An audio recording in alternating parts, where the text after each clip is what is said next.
tal aproveitar para trabalhar com materiais que você tenha por aí, reutilizar papéis e assim construir um caderno único. Me chamo Vinícius, faço parte do Mínimo Diário e quero te convidar a fazer um caderno cartoneira, um caderno para colecionar memórias, fazer suas escritas e desenhos.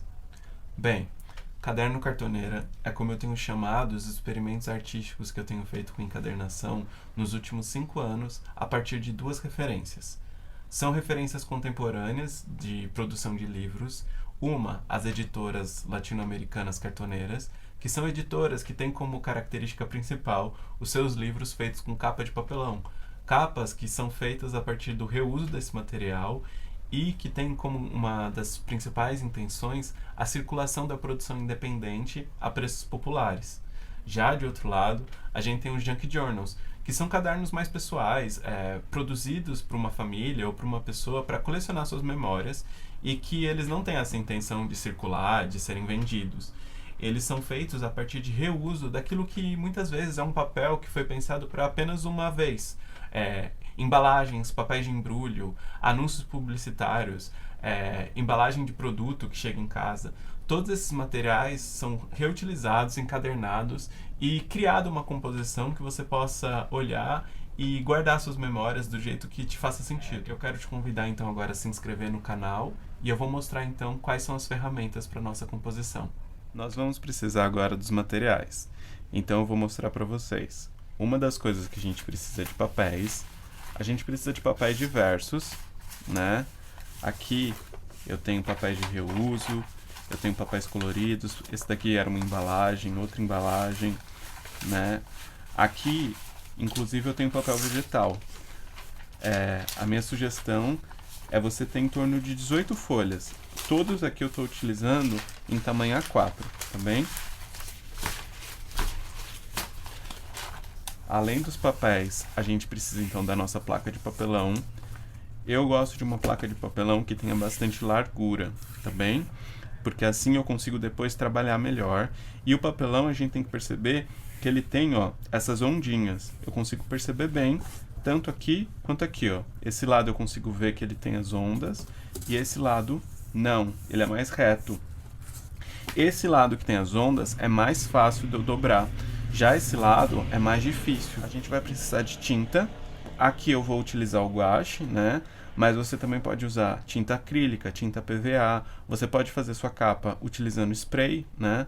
Também você pode trabalhar com giz de cera ou com canetinha. Utilize o material que você achar melhor e que você goste de trabalhar para criar sua composição. Por fim, a gente vai precisar das nossas linhas. A gente pode usar tanto linhas, essas linhas assim que são de algodão para crochê e para bordado, das mais grossas às mais finas, né? A gente também pode trabalhar com linhas de poliéster, né? Essas daqui são linhas que são utilizadas muitas vezes em joalheria, né? Também a gente pode trabalhar com barbantes coloridos, a gente pode trabalhar com lã, a gente pode trabalhar com fio de malha. A questão em especial desses 3 aqui, se a gente reparar, eles são grossos. Então a gente vai precisar de uma agulha maior e também eles vão ser mais trabalhosos na costura. Então eu aconselho você começar com uma linha mais fina, mais tradicional, que você consiga pôr numa agulha comum.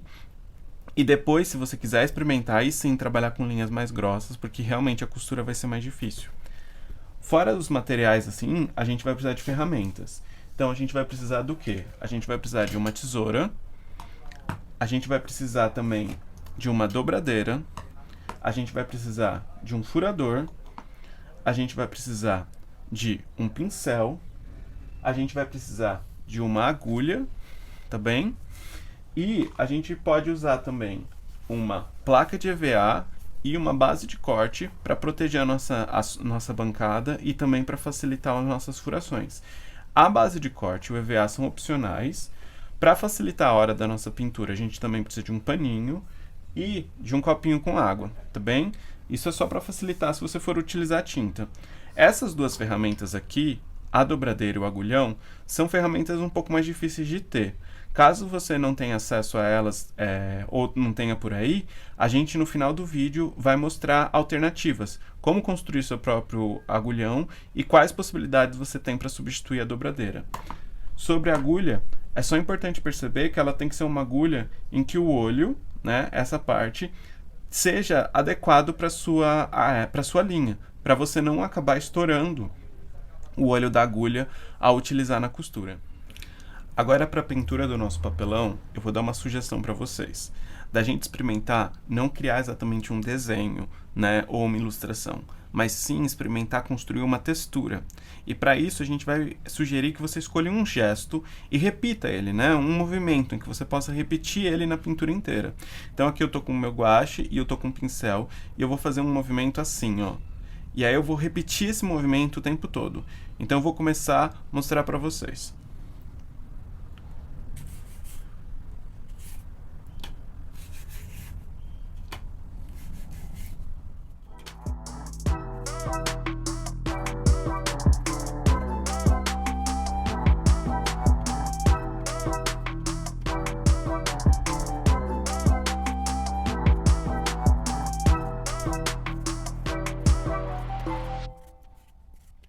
Agora com a nossa capa pronta, eu vou mostrar como ficou para vocês. Então eu continuei no mesmo processo de fazer o mesmo gesto e alterando, camada por camada, passando maiores, menores, invertendo o sentido e misturando as cores. É importante lembrar que se você for usar tinta guache ou uma tinta que demore para secar, você fazer de um dia para o outro, ou espalhar bem para que ela seque rápido e você consiga construir no mesmo dia. Em relação ao tamanho do seu livro, eu sempre vou pegar aqui o meu papel, aqui eu estou usando uma folha que eu cortei no tamanho A4, e aí ele vai ter a altura que você vai usar para dobrar. Então eu organizei aqui e cortei ele nessa altura. Eu gosto de deixar bastante espaço aqui para trabalhar depois, tá? Só na hora do acabamento que eu vou ver se eu corto ou não corto esse excesso aqui que aparece. É importante dizer então nessa parte que a inspiração para a pintura das capas e do trabalho do papelão vem das editoras cartoneiras. E eu quero mostrar algumas para vocês. Aqui eu tenho alguns exemplares de livros de editoras cartoneiras, como esse daqui do Marcelino Freire, que foi feito pela Mariposa Cartoneira. Esse daqui, O Vocabulário Vivido, pela Dulcinea Catadora. A gente também tem esse daqui, que é o Diário da Tranca, que é da Cartoneira Castelar. Esse daqui, que aqui a gente tem o nome, né? Ideias para Bibliotecas Livres, que é da Magnólia Cartoneira. E esse daqui, que é Os Seus Olhos, que foi publicado pela Flora Cartoneira, que é a Cartoneira do Mínimo Diário. A gente vê que cada livro segue uma estética na composição da sua capa, e dentro dele nós temos aqui, né, a publicação impressa. Esse daqui é um livro com relatos, esse daqui também. Aqui a gente já tem um livro que é um livro de conto, né, então uma narrativa de um conto.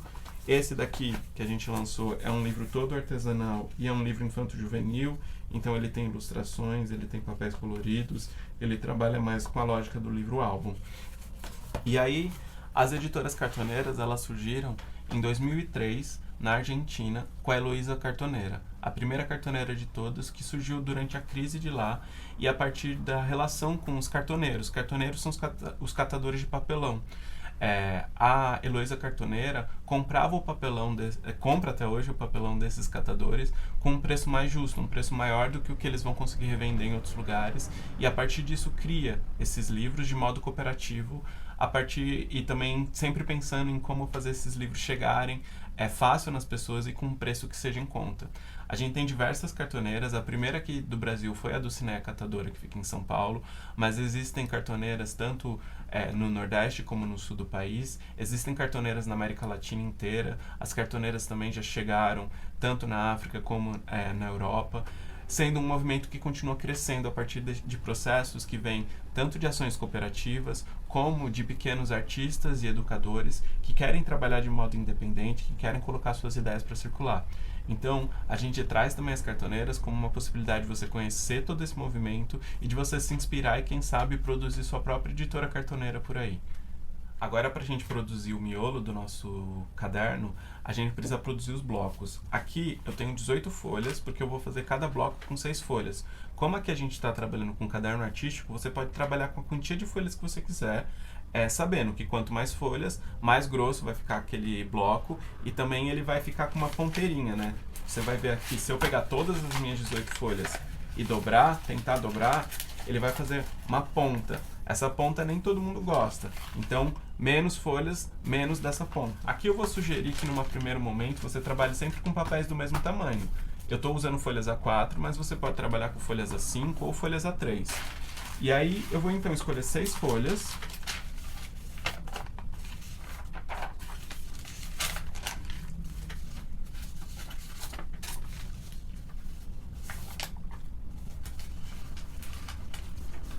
Peguei aqui 6 folhas. Eu vou organizar como eu quero, né? Como as folhas não são iguais, você pode criar uma estética nisso, né? Qual que você quer que fique para fora? Então eu quero que esse fique para fora. Eu quero que esse daqui, ó, que tem uma composição, fique para dentro. Eu vou intercalando como eu quiser. Aqui são 2 de reuso, eu não quero que elas fiquem juntas. Pronto, ó. E aí eu vou bater aqui o pé, a parte de baixo das minhas folhas a gente chama de pé. E aí, ó, eu vou vir e dobrar tudo de uma única vez. Ajustei. Venho aqui pelo meio. E aí, ó, eu vou usar então a dobradeira. Pra cima e pra baixo. E aí eu vou fazer isso com os meus próximos 2 blocos. Então a gente vai continuar aqui a dobra dos nossos materiais. E aí é importante dizer que todo esse processo desse reutilização de folhas tem a ver com os junk journals. Os junk journals, eles vêm com inspiração dos scrapbooks, que são livros que têm costume de serem realizados em países de língua inglesa. Esses livros, eles originalmente eram feitos inclusive em bíblias, pois eram os únicos livros que as pessoas tinham acesso em suas casas. E nesses livros as pessoas colocavam memórias, colocavam pequenos fragmentos com os nomes da família, as pessoas, iam construindo assim sua memória pessoal nos livros. Só depois, quando surgem os cadernos em branco, né, quando o papel e o material para a produção de livros se torna algo barato, é que a gente começa a ter toda uma indústria do scrapbook, onde a gente agora tem toda uma técnica, materiais específicos para feitura. Os junk journals, que são esses livros feitos de lixo, tem a ver com esse retorno, né, de pegar aquele resto de caderno, aquelas folhas que sobram, papel de embrulho, todo esse material, e a partir dele a gente construir algo novo. Fora disso, é interessante a gente prestar atenção na relação com as nossas agendas escolares e com os cadernos de recordação. Você tem um por aí? Se você tiver, comenta aqui embaixo com a gente. E aqui embaixo na nossa descrição a gente colocou links com referências para você conferir, tanto das editoras cartoneiras como dos junk journals. Agora, então, a gente vai furar os nossos livros. Para fazer a furação, eu vou usar aqui a minha placa de EVA. Vou utilizar também o meu agulhão. E eu vou fazer uma costura aqui com você de 5 furos. Essa costura ela é bem versátil, a gente consegue criar diversos tipos de livros com elas. E a partir desses 5 furos, você pode fazer costura com mais furos. Você pode fazer com 7, com 9, sempre ímpar, tá? Eu quero fazer dessa vez um livro que é feito completamente sem marcações, né? Que a gente deixe esse processo acontecer naturalmente. Então, eu vou aqui, ó, furar o meio, fazer o meu primeiro furo. Eu tô deixando aqui, ó, se você perceber, um ângulo de 90 graus. Eu deixo aqui, venho com o meu furador, com o meu agulhão, de modo a fazer também um ângulo aqui, e faço o meu primeiro furo. Quando eu estou fazendo a olho, eu posso tanto fazer furos mais simétricos como furos mais assimétricos. Eu posso fazer furos distantes, então eu posso fazer um furo aqui e um aqui, como eu posso fazer furos próximos, né? Um aqui, um aqui. Isso vai muito da escolha que você queira para como vai ficar aparecendo sua lombada. Então eu vou fazer o meu primeiro furo aqui, o meu segundo aqui e o meu terceiro. E aí aqui embaixo eu vou fazer a mesma coisa. Um aqui e outro aqui. Eu quero que os meus 3 cadernos, né, os meus 3 blocos internos, fiquem idênticos. Então, eu vou retirar essa folha aqui, ó. Eu vou até, na verdade, usar essa, que vai ficar mais fácil para mim. Eu vou retirar essa folha e, a partir dela, eu vou usar como um molde, como um gabarito. Então, eu retiro ela desse primeiro bloco, eu vou pegar o meu segundo bloco, vou alinhar ela aqui ao meio, e vou usar essa marcação aqui como referência, para essa parte sim eu deixar mais simétrica. Então, furei 1, furei 2, furei 3, furei 4, furei 5. Fiz meus 5 furos, retiro aqui. Esse daqui tá pronto, pego o meu próximo. Presto bem atenção se eu peguei todas as folhas. coloco aqui ao meio e vou furar.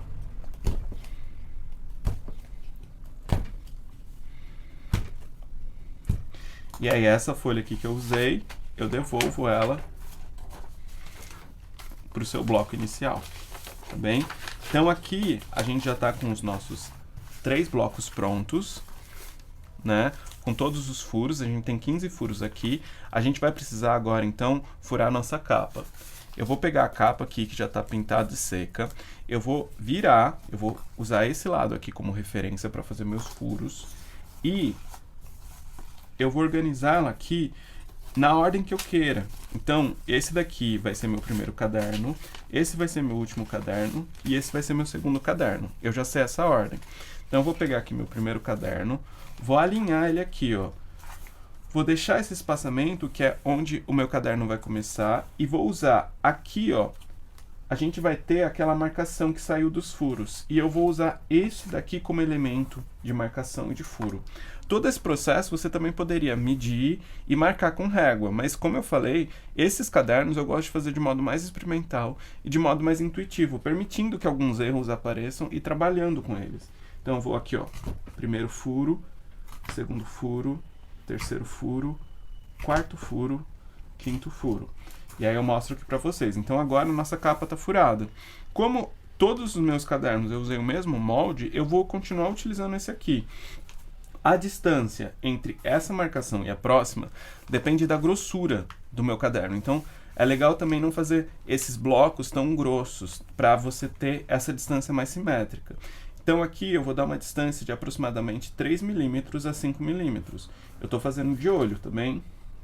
Então, ó, venho aqui e marco. E furo.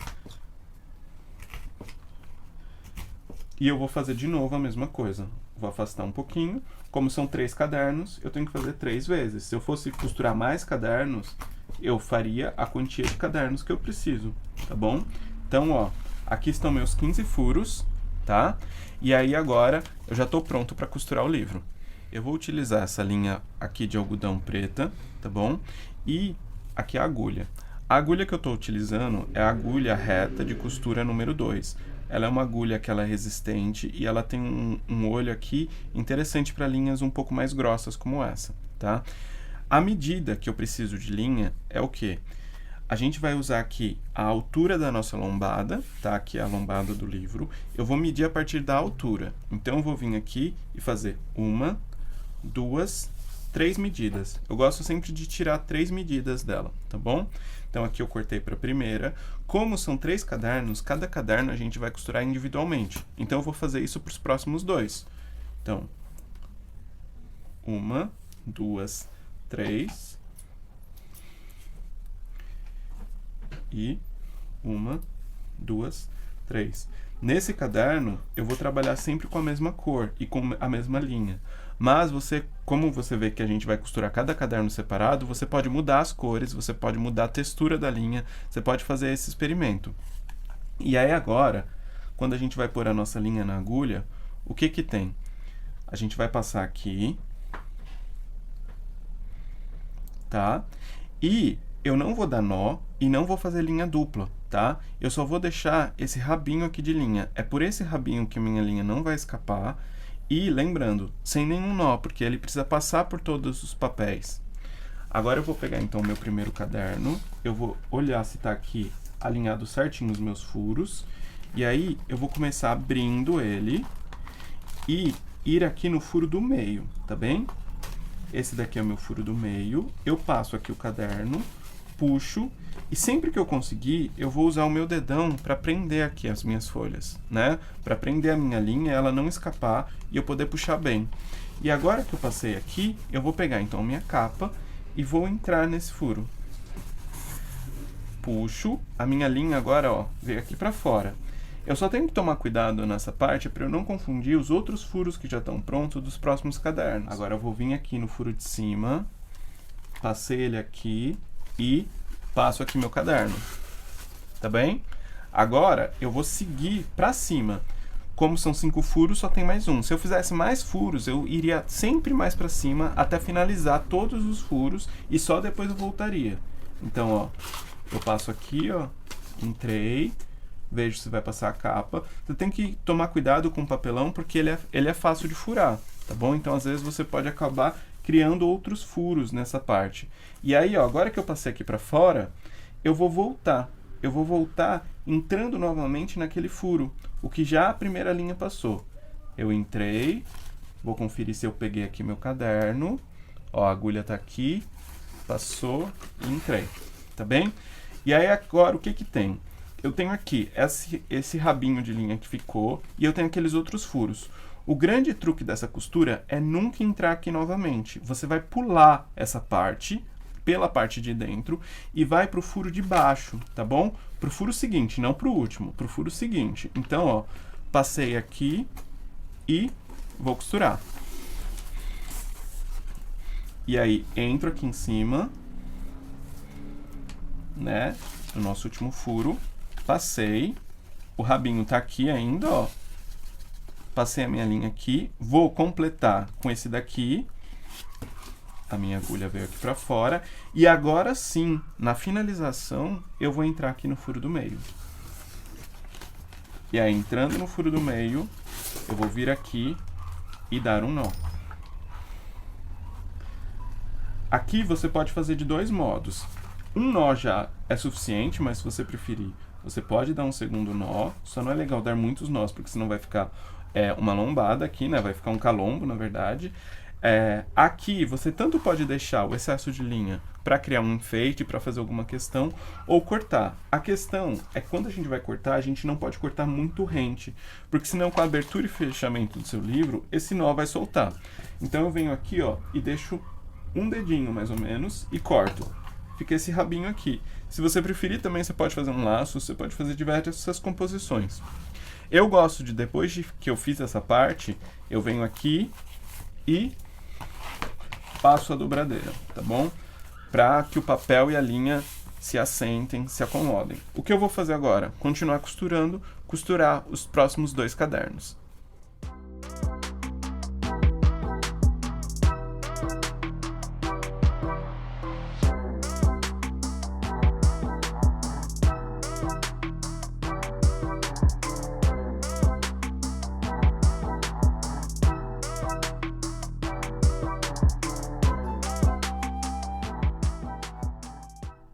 Agora com o nosso caderno já costurado, vou mostrar aqui para vocês, ó, as 3 costuras, a gente vai para a parte dos acabamentos.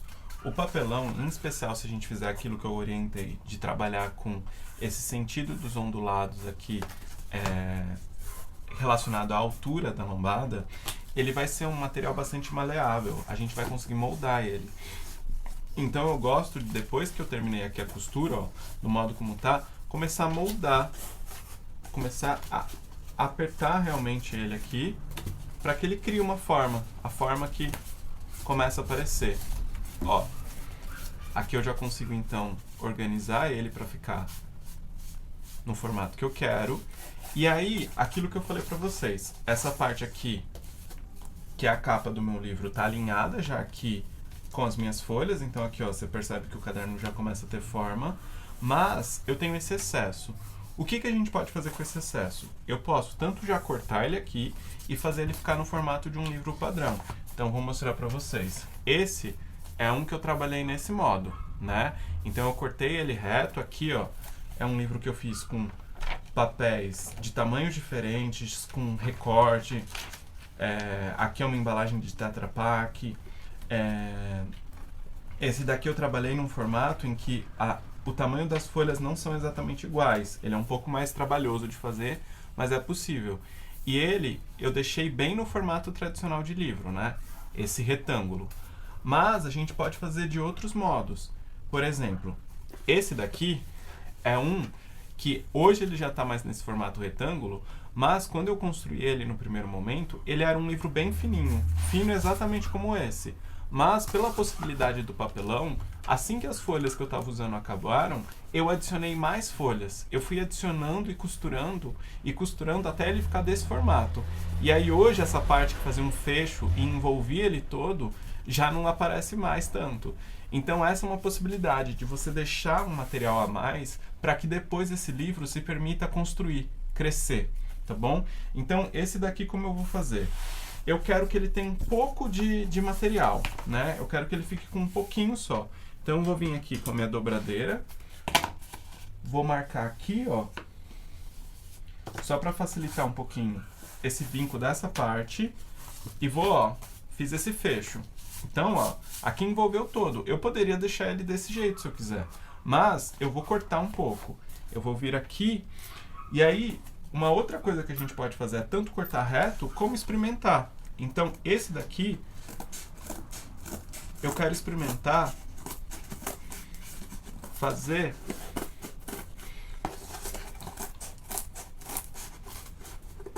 essa finalização um pouco mais circular. Então aqui, novamente, eu estou fazendo de olho, mas você pode marcar. Então, ó, esse daqui ele ficou com esse fecho que remete um pouco a uma lua, a uma bola, e é a mesma coisa. Tanto eu posso acabar finalizando o meu livro assim, como com o tempo que eu usar, eu posso adicionar mais folhas, e aí isso daqui vai começar a ser puxado, né? Porque eu vou usar essa parte para costura. Aqui, a gente pode também, se quiser, fazer um fecho. Então eu vou mostrar alguns que tem exemplo para você. Um fecho que eu gosto muito de fazer é esse com fio de malha. Então, basicamente aqui, a única coisa que eu fiz foi furar e adicionar um fio de malha. Ele enrola, e isso aqui é bastante inspirado nos livros indianos, eles têm bastante esse tipo de fecho. Mas você pode experimentar, produzir outros modelos. Esse daqui, além de tudo, eu quero mostrar para vocês que é um livro que eu fiz com as páginas internas maiores do que a capa, então a capa não protege o livro inteiro, e dentro, ó, eu revesti o papelão com um tecido. Esse é um livro que também a gente pode trabalhar, que mesmo trabalhando com papéis diferentes, eu preferi trabalhar nesse com papéis que não eram papéis usados, mas eu fiz com diversos tipos de papéis, tá bom? Esse daqui, então, foi o resultado do que a gente chegou hoje. Fiquei bem feliz com ele. Quando a gente abre, a gente percebe que as folhas também já vão criando uma narrativa. Ela já tem todo um movimento. E eu queria que a gente pensasse também nesse uso do nosso livro. Se a gente só pensa o livro como aquele objeto em que já está impresso, em que a gente guarda nas prateleiras, ou se esses materiais aqui que a gente guarda no nosso dia a dia, com as nossas histórias, a gente também vê como livro, né? Então, como que é essa relação entre isso que é tão público, que são os livros que circulam, como os das editoras cartoneiras, como esses livros que são tão pessoais, como os junk journals ou os cadernos de recordação, que são feitos para si ou, quem sabe, para a nossa família, para guardar uma memória, para que seja um tesouro encontrado no futuro. Então esse foi o convite, espero que você construa o seu livro, a gente quer muito ver, então você fazendo o seu caderno cartoneira, compartilha com a gente, o nosso arroba é minimodiário, @minimodiário, a gente vai querer muito ver, e como eu tinha falado com vocês, aqui no final do vídeo a gente colocou ferramentas alternativas para você. Então, o que eu tinha mostrado para você, essa daqui é uma dobradeira, é uma dobradeira de poliéster, mas é muito comum também as dobradeiras de osso, mas já existem outras possibilidades que a gente usa. A gente trabalha muitas vezes com o cabo da tesoura, então, se eu não tenho ela, eu posso usar aqui o cabo, né? O único problema é que às vezes mancha e eu tenho que tomar cuidado, mas é uma possibilidade de substituto. Outro substituto que a gente gosta muito é a colher de pau. A colher de pau ajuda, a gente consegue fazer. Essa daqui é de bambu e, inclusive, você pode produzir a sua própria, né? Essa daqui era uma colher de bambu minha que estragou e aí aproveitei o formato, né? Como ela tinha estragado essa parte de cima, eu cortei e lixei e fui moldando até ela ficar com formato de dobradeira. Então, uma possibilidade é essa. E aí, além da dobradeira, a gente tinha um agulhão, o furador, né? Ele tem vários nomes, agulhão, furador ou sovela. Mas se você não tiver a gente tem algumas soluções. Uma é o tradicional martelo e prego, né? Então, você pode realmente, só tem que tomar cuidado, né? E ver como é que você vai fazer isso na mesa, porque vai passar para sua mesa e aí você pode acabar estragando sua mesa. Mas é uma possibilidade de fazer os furos. Outra possibilidade mesmo é se você tiver uma agulha, trabalhar com agulha. A questão da agulha é que realmente com o tempo, sem ter um lugar para você pegar, vai ser ruim, vai ser desgastante. Mas a gente tem a possibilidade de pegar essa mesma agulha, é só importante que seja uma agulha resistente, uma agulha que tenha um tamanho maior, não pode ser aquelas agulhas tão fininhas, e você prender numa rolha, né? A gente fura aqui, ó, e pronto. Você tem um furador artesanal que ele, óbvio, ele não vai durar muito tempo. É legal você arranjar a ferramenta, mas que para você começar, ele já te ajuda, tá bem? Então, agradeço e até uma outra.